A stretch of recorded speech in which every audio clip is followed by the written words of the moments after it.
Hey guys, welcome to another online lesson. This is lesson 9.1. We're going to talk about the area of parallelograms. Before we do it though, we have some definitions we need to get down. Polygon, parallelogram, and rhombus. Let's start with polygon. First, a polygon is a closed figure of at least 3 sides. So, boom, boom, boom, boom, boom, boom, boom. There's an example of a polygon. More than 3 sides and it's enclosed. Next is a parallelogram. And I'll sketch one out for you. Boop, boop, boop, boop. Now notice with a parallelogram, it's 4 sides. The opposite sides are parallel and equal in length. This one is the same as this one. This one is the same as this one. A way to remember it is it's kind of like a rectangle that was blown over in the wind. Next we have a rhombus. Rhombus kind of looks like this. Where all of the sides are the same length and the opposite sides are parallel. A way to remember a rhombus is it's sort of like a square that was blown over in the wind. Next we got to talk about area. And here I have an example of a parallelogram.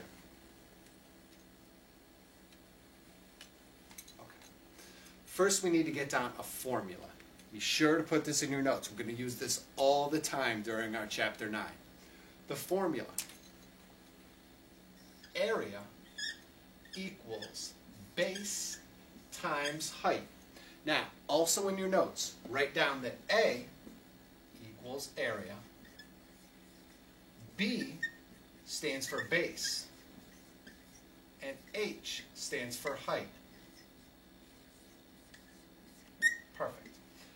Now, here is your parallelogram.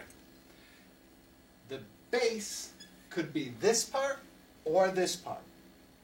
The area is the whole thing. Now the height. Now don't make this mistake. Some people say, ooh, that's the height. No, no, no. The height is this. It goes from the top to the bottom in a straight line.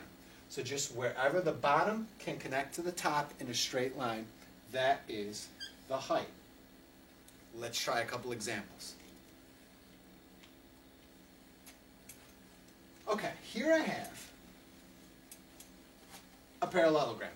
And what our job is going to be to find the area. So, say for example, my base is 4 feet. Good. And my height is 3 feet. Okay. We know the formula. We're going to use it to find the area. The formula, area equals base times height. In this case, area equals the base, which is 4 feet, times the height, which is 3 feet. 4 times 3 is 12. So area equals 12 feet squared.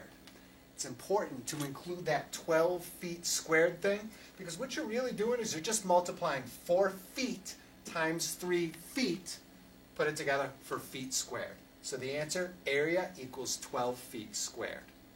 Let's try another example.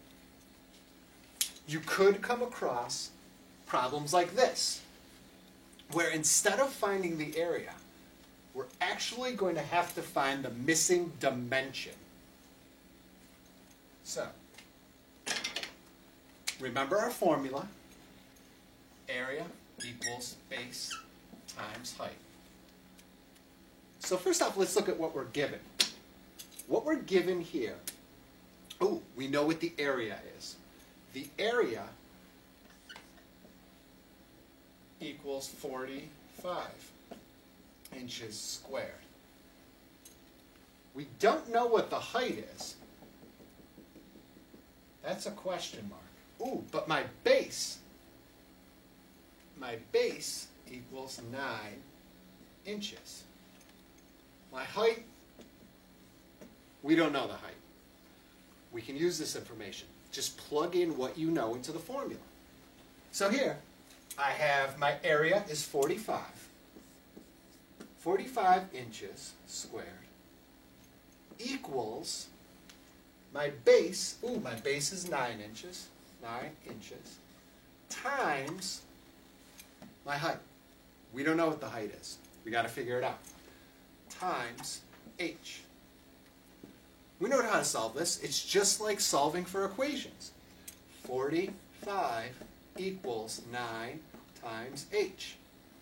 Get rid of that 9 by dividing both sides by 9. Those will cancel, so my height is equal to 45 divided by 9, which is 5. So my height is 5, and what's my unit? Inches. So I'll label that my missing dimension as 5 inches, because we're dealing with inches. One last thing. I have a problem for you to solve.